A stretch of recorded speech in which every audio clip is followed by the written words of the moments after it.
Meme Wars. We're back. We're back, baby. 2 weeks in a row? I don't think so. Was it? I don't think we did one last week. Didn't we? Oh, yeah, maybe not. I thought we did. Well, anyway, we're back with some Meme Wars. It's fine. We're building up. It's March Madness, Odie, but April Madness is around the corner for the Lions of Liberty when we'll be announcing some pretty big news. Big news, yeah. Pretty big. Maybe the biggest news. I don't know. I think the biggest news. The biggest. It's going to make the Lions of Liberty great again. So big. Can't even tell you how big it is. Can't talk about it. You guys can talk about it. You can guess. Well, anyway, welcome to Meme Wars. We do have some big announcements forthcoming in April, so make sure to stay tuned for that. But in the meantime, I can tell you who's not going to be joining the show, and it's Bill Burr. Not going to be coming on. Not going to be a Lion of Liberty. He's the worst. He's been the worst since COVID. Yeah, COVID broke him. That broke him. I mean, it's been astounding to watch. Like, his brain is fucking mush, and I really, like you said, COVID fucked him up. But then this entire tour, like, he's got a new special out. The guy is literally going on every left-wing jerk-off talk show and just saying the same ridiculous garbage about Elon Musk. Like, he's got a hard-on for hating Elon Musk, calling him a Nazi, referencing the stupid Nazi salute thing, which has been debunked so many times just in the fact that we have 50 different videos of people on the left doing the exact same thing, including Bill Nye, the science guy, like 2 weeks ago, doing the exact same quote-unquote Nazi salute.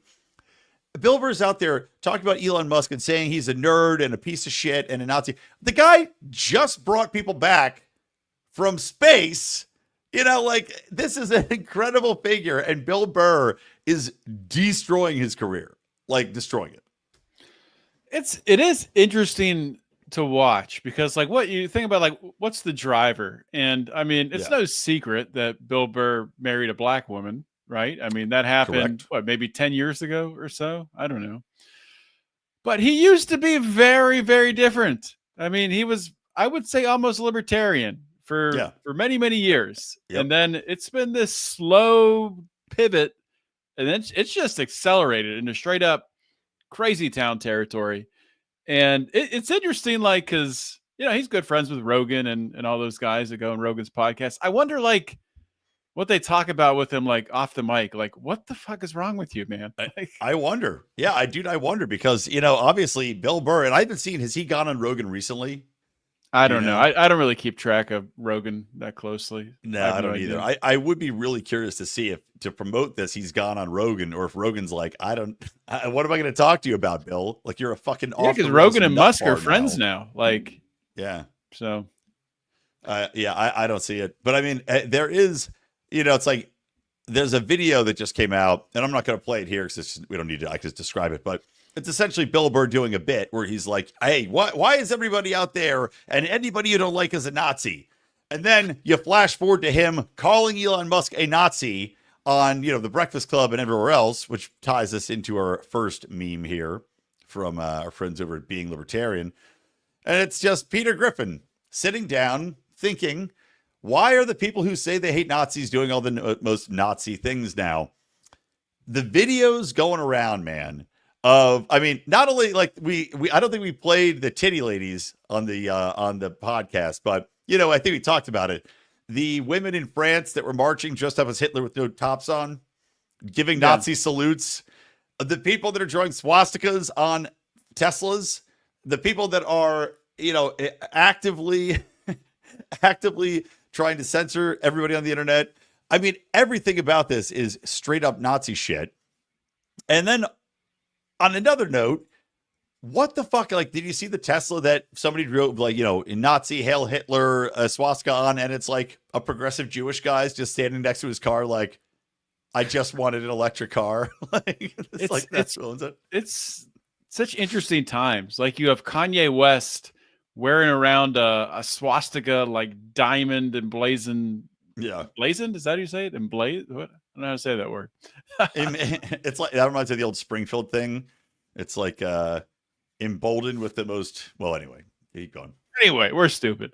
Yeah. So you have Kanye doing whatever the heck that is. I don't know. Like he advertised his store in the Super Bowl, then just made it like one shirt, one with Nazi shirt.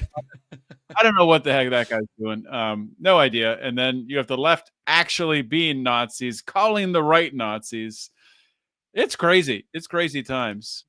Yeah, I mean, and then like the outright vandalism now that's going on with people like terrorism. You know, it's terrorism. Terrorism. Yeah, exactly. Yeah, literally Molotov cocktailing Tesla dealerships. That is an act of terrorism.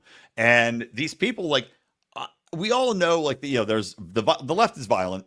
That's just the way it is. The left is a party of violence because they're emotional, they're irrational. But to see this level of just inane stupidity of like your brain is rotted to the core, there's no logic, there's no reason. Like one step of thinking, one step of critical thinking of me, number one, you attacking a Tesla dealership is not going to fuck anything up. They have insurance. It's not going to cost Elon Musk anything. You going through acts of vandalism and terrorism against individual people. It definitely does cost them. I mean, they've got insurance. It'll cost them. I mean, for like the actual cost of the the building and that, yeah, that'll be replaced. But yeah, what about the cost of being out of business for that time, not being able to sell cars? Yeah, I mean, there's definitely a cost of business. But I would presume that you're still going to recoup a lot of that in insurance. But I guess the broader thing they're trying to do is to scare people out of buying Teslas, right? That's the real goal. So that's the terrorism aspect. But then you think, okay, so you assholes, like, number one, this isn't going to last very long.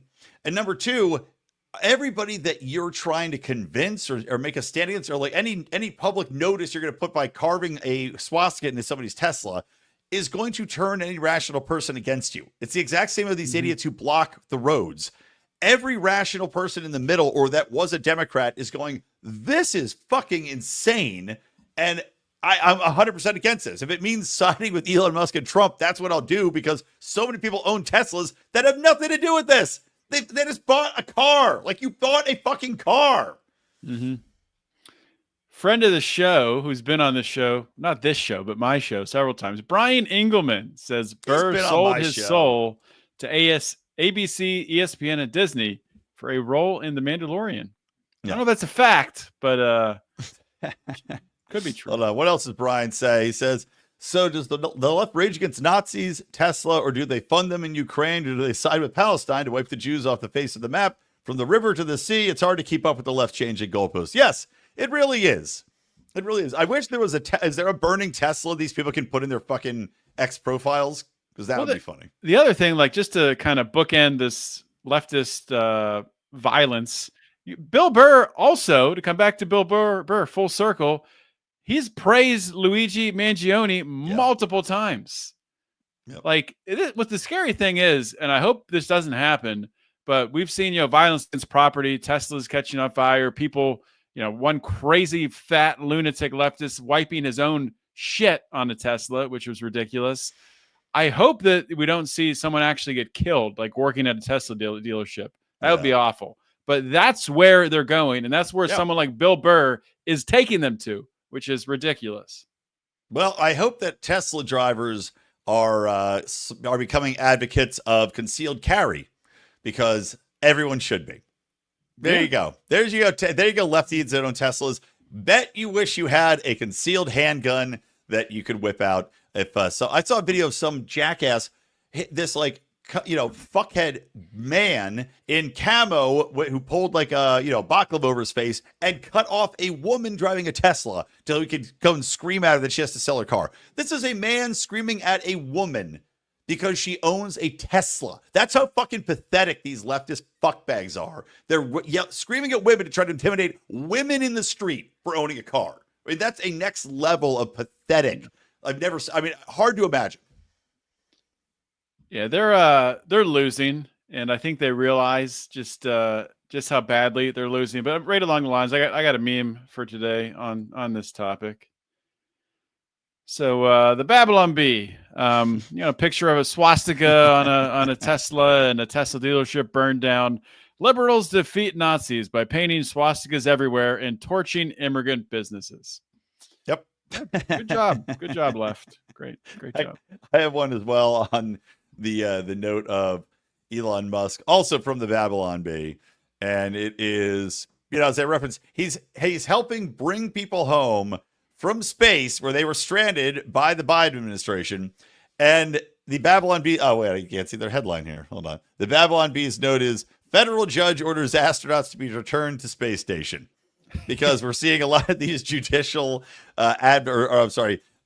judicial activists basically try to undo everything that Trump's doing. But also, let me end this. But also, Elon Musk is doing so much to help humanity. This is one instance. Making electric cars more palpable and acceptable for the masses is another instance that the leftists should get behind. Helping kids. He's like helping kids to try to see again with Neuralink technology and all. You hate him because he's trying to make government smaller and all this shit. It's just, it doesn't matter what he does. It doesn't matter anything he does that's going to help humanity. These people cannot accept it. It's like when they don't clap for, kids that beat brain cancer. It's the same exact mentality. Yeah. But it's funny. I was thinking about this earlier today. I'm not necessarily convinced that electric cars are actually good for the environment, but the idea that they has been a leftist talking point for a very, very long time. And now you have the left actually hindering people from driving electric cars, which is what they've been advocating for decades. It's just, it's amazing. You can't make it up. If you wrote this down, if you were Nostradamus and you wrote down these two things, and side by side, he'd have no credibility because people would be like, this is batshit. This guy must be high on mushrooms. He's high on goofballs, everybody. Ted Flanders is high on goofballs. So, yeah. All right, let's move on to talk about the Department of Education. Or as I titled in this episode, the Derp'ertment of Edumacation, because clearly the Department of Education has failed. The kids can't read. And it's funny, I was looking at all these stats of the measurement systems that the people that run the Department of Education and people within schools use to measure these skill sets is hilarious because they fudge the numbers so thoroughly to make it seem as though they are, accomplishing their goals, when we know all they continuously do is lower the standards again and again and again. I mean, I don't know, Odie, if you saw this, and I don't have it pulled up, but there was a test from 1940, and it was like a basic, graduating high school questionnaire for whatever it was, whatever subject. I mean, the questions were sophisticated as shit. I mean, hard for a modern day adult to answer them, let alone a high schooler. And then you see just the backwards, stupid ass, cater to the lowest common denominator garbage they have now, including getting rid of grades, grading on a massive curve, not making people come to class on time if you're dealing with trauma from George Floyd, you name it, you got it. And then, like I said earlier, lowering these standards across the board because they know that to get the federal funding, you have to meet certain standards. So all of the incentive structure is designed to make it dumber faster because that doesn't impede you're getting your federal funding. So there's no argument for the Department of Education in any way. And seeing these people cry and whine over it has been joyous to me, especially as Trump signed this executive order. Yeah, it's been good to see the executive order. And, I don't even know how much it exactly changes. I was just I was chat GPT, and it looks like little workforce reduction, reallocation of some stuff to different parts of the government, like student loan management going to the Small Business Administration. I think there's Pell Grants are going under Treasury. So they're kind of moving things around on the sinking ship, which that's not really going to help anything. Yeah. But I don't know. I mean, obviously the Department of Education has done nothing to help anyone. But I think when it comes to education, public education, that the problem with it is not just the Department of Education. A lot of it, and I don't know if California is the same or is this way, but a lot of states, they fund their public schools at the county level. Pennsylvania does not do it that way. Pennsylvania does it by municipality or township or borough or whatever it is. It's funded at that level. So it's much more closer. The money is much closer to the students that it's spent on.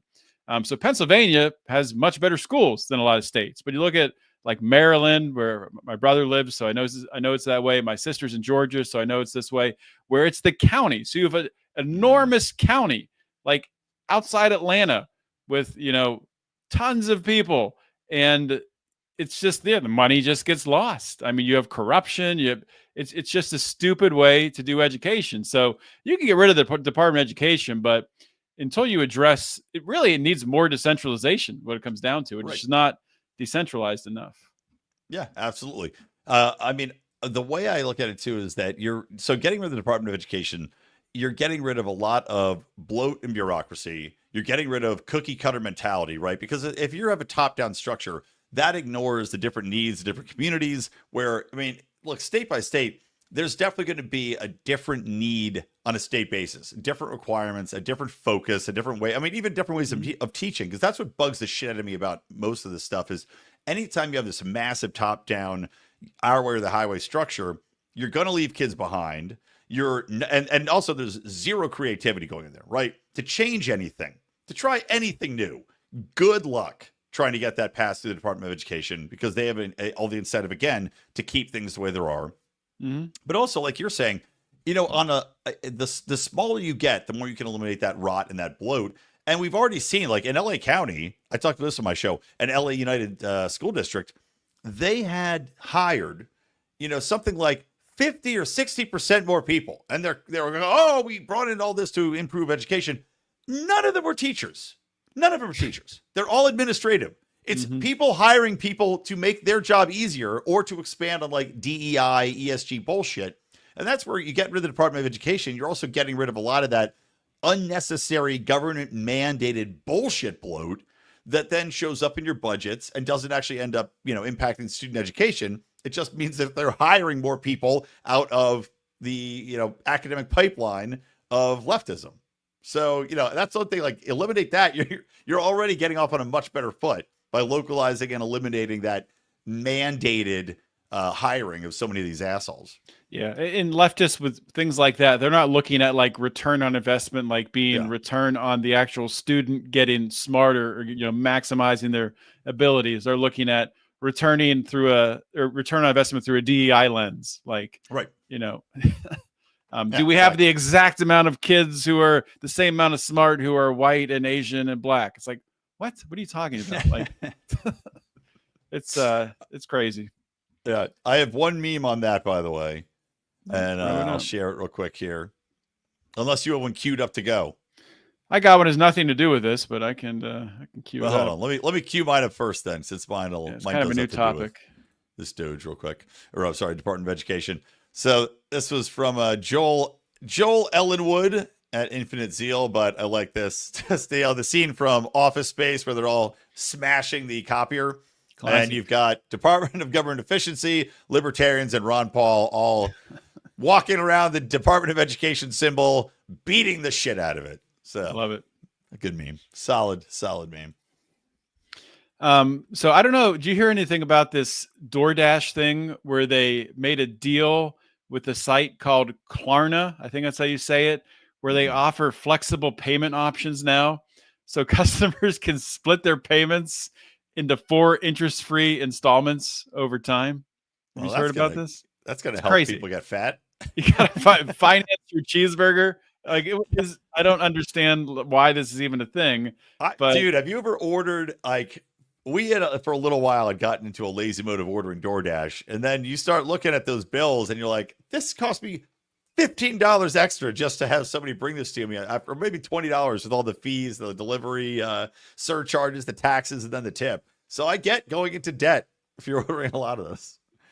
Yeah, and that's why you get Dave Ramsey saying, what do you mean you have $11,000 in DoorDash debt? Oh my God. It could easily happen. Could easily happen. It's the best of us. I mean, that there needs to be a reality show. We need to create it.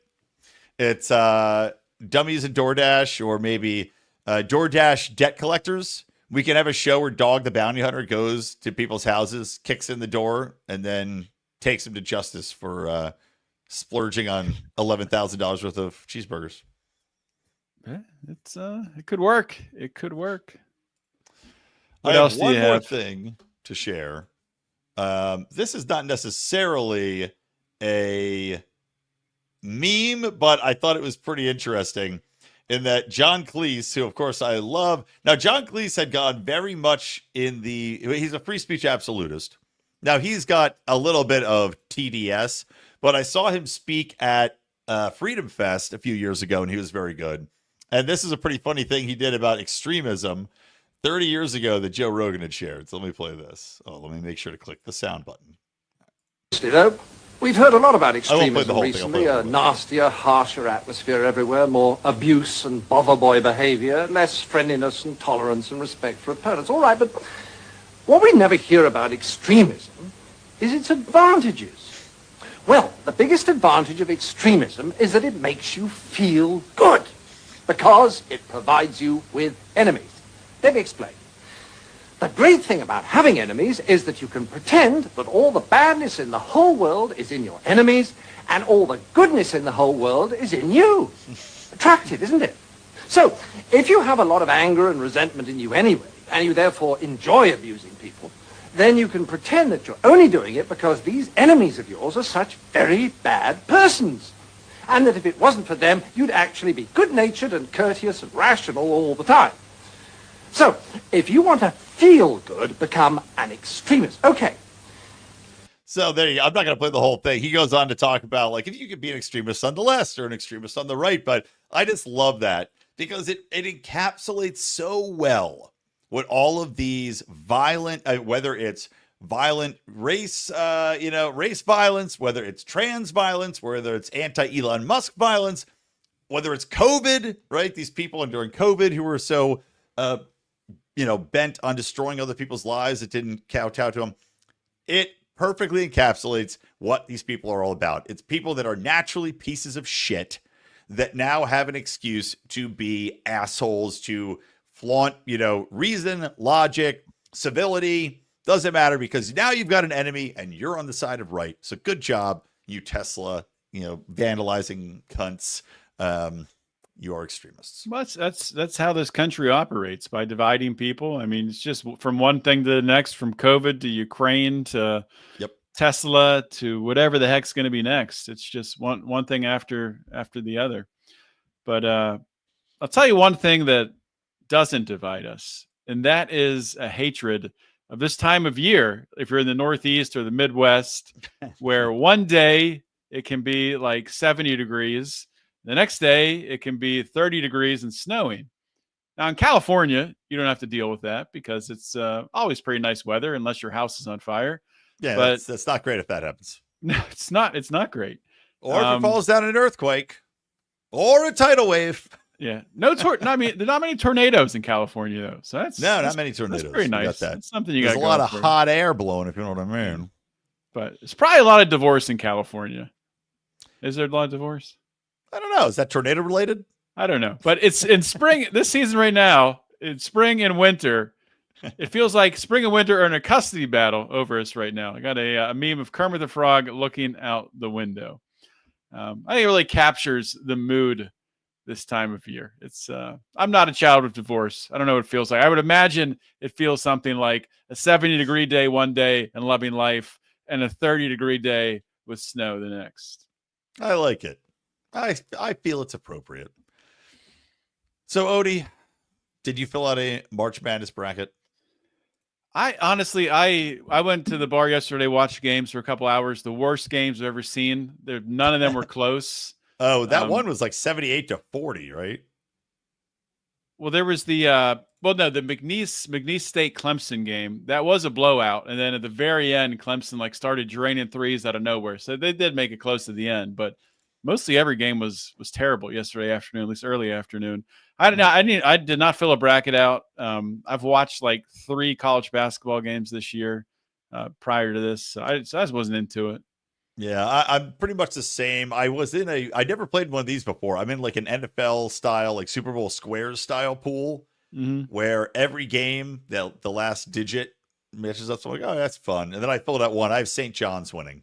I figured Rick Pitino might pull something out of his ass. But I've watched 0 games. He's done it before. Almost 0 games. Yeah. Rick Pitino has pulled a lot of things out of his ass. He's put a lot of things in. He's pulled a lot of it out. What's in that ass? Oh, remember the what's in those ass days? Yeah. Oh, good times. All right. Anything else? Nope. That's all I got. All right. Meme War.